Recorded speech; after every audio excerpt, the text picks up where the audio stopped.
Assalamualaikum warahmatullahi wabarakatuh. Perkenalkan, nama saya Arif Septa Maulana dengan NIM 22344111032. Saya dari STKIP PGRI Bangkalan dengan program studi Pendidikan Bahasa dan Sastra Indonesia. Di sini saya mau membahas atau menjelaskan tentang konsep evaluasi pembelajaran. Pengertian evaluasi secara umum adalah proses pemberian makna atau ketetapan kualitas hasil pengukuran dengan cara membandingkan angka hasil pengukuran dengan cara membandingkan angka-angka tersebut dengan kriteria tertentu.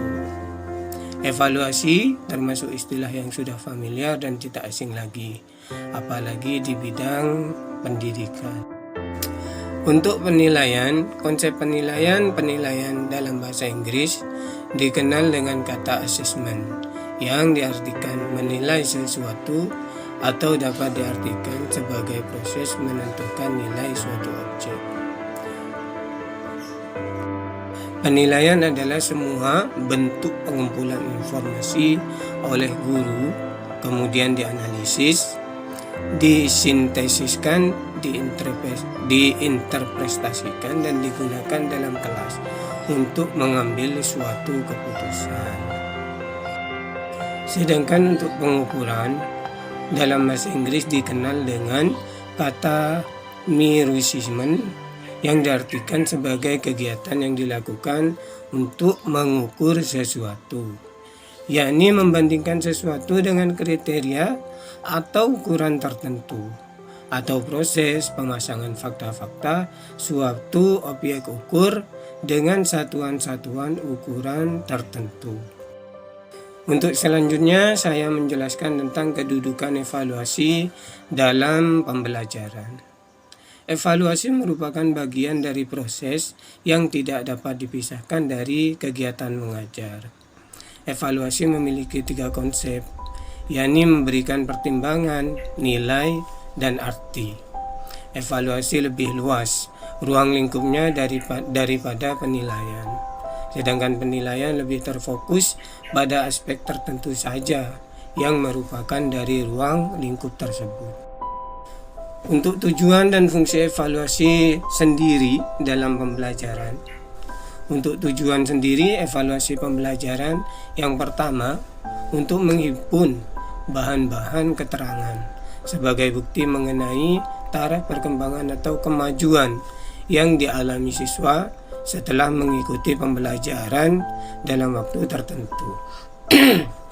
Yang kedua, untuk mengetahui tingkat efektivitas dari metode-metode pengajaran yang telah dipergunakan dalam proses pembelajaran dalam jangka waktu tertentu. Nah, untuk yang ketiga, untuk mencari dan menemukan faktor-faktor penyebab keberhasilan dan ketidakberhasilan peserta didik. Sedangkan untuk fungsi evaluasi pembelajaran di sini ada 3. Yang pertama fungsi instruksional, yang kedua fungsi administratif, dan yang ketiga fungsi diagnostik.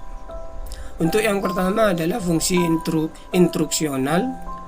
Di sini adalah dengan evaluasi formatifnya, evaluasi dapat berfungsi sebagai umpan balik bagi siswa untuk memperbaiki proses belajarnya. Nah, yang kedua adalah fungsi administratif. Hasil evaluasi pembelajaran dapat berfungsi sebagai bahan pemberian laporan kepada orang tua atau pihak-pihak yang berkepentingan. Nah, yang ketiga adalah fungsi diagnostik.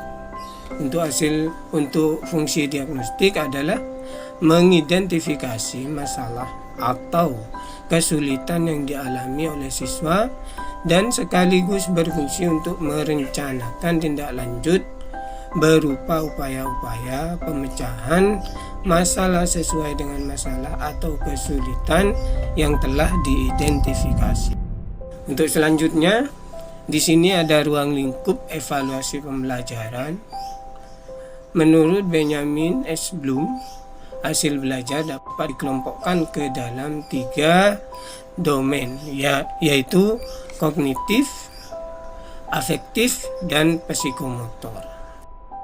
Untuk selanjutnya saya mau menjelaskan tentang prinsip umum evaluasi. Dalam melakukan evaluasi pendidikan, ada beberapa prinsip yang harus diperhatikan sebagai fungsi, sehingga fungsi dan tujuan pelaksanaan evaluasi pendidikan dapat tercapai. Untuk prinsip-prinsip evaluasi pendidikan ada 10. Di antaranya yang pertama, objektivitas prinsip. Maksudnya adalah bahwa dalam evaluasi pendidikan, hasilnya harus didasarkan pada kemampuan siswa secara objektif, sehingga guru tidak boleh melibatkan perasaan atau faktor lain dalam menilai siswa.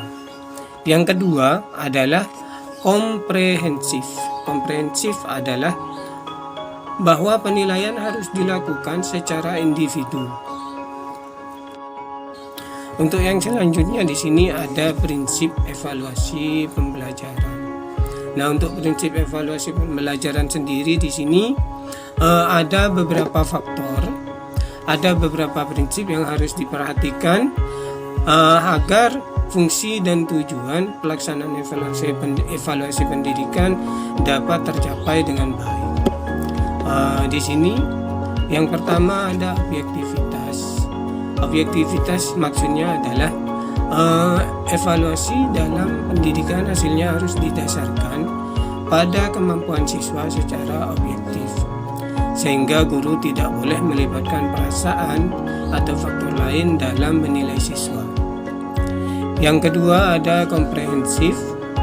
Komprehensif adalah penilaian yang harus dilakukan secara menyeluruh terhadap seluruh aspek siswa, sehingga objek penilaian bukan hanya terhadap aspek kognitif, tetapi juga aspek afektif dan psikomotorik.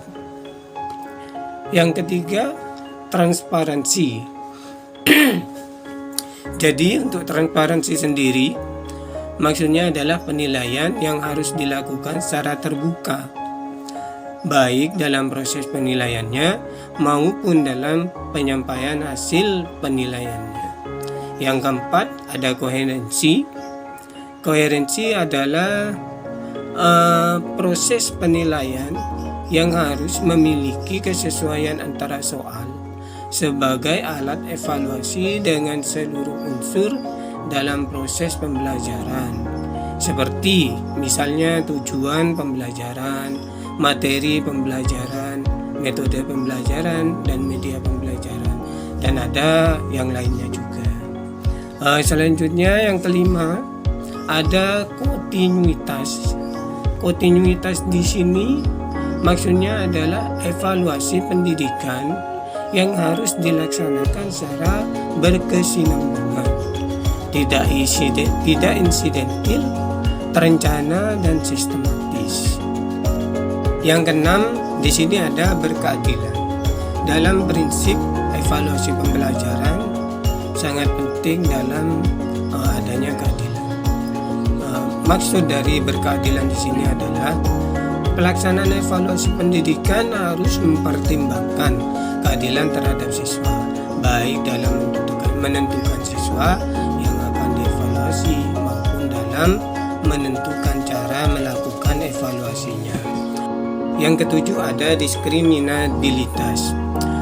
Maksudnya apa? Maksudnya bahwa hasil evaluasi harus dapat membedakan antara siswa yang pintar dengan siswa yang bodoh, atau antara siswa yang mampu dengan yang tidak mampu menyerap materi.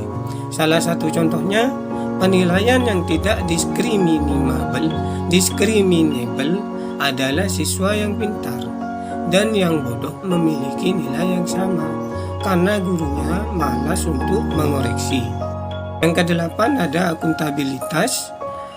Di sini maksudnya adalah hasil evaluasi pendidikan harus dapat dipertanggungjawabkan kebenarannya kepada pihak-pihak yang berkepentingan atau stakeholder, sebagai pengguna output pendidikan.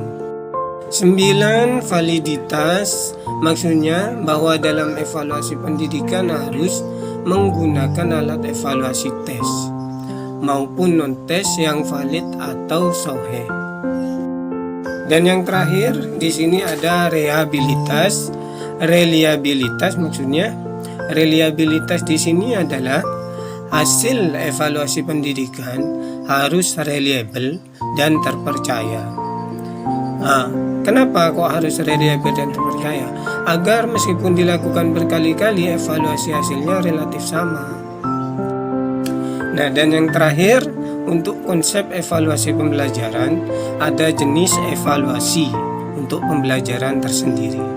Untuk jenis evaluasi pembelajaran menurut aspek fungsinya ada 5. Yang pertama adalah evaluasi formatif. Yang kedua, evaluasi sumatif. Yang ketiga, evaluasi seleksi. Yang keempat, evaluasi penempatan. Dan yang kelima, evaluasi diagnostik. Dan demikian untuk video yang bisa saya buat.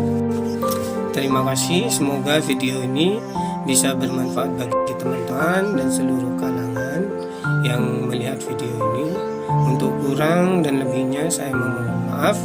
Terima kasih. Wassalamualaikum warahmatullahi wabarakatuh.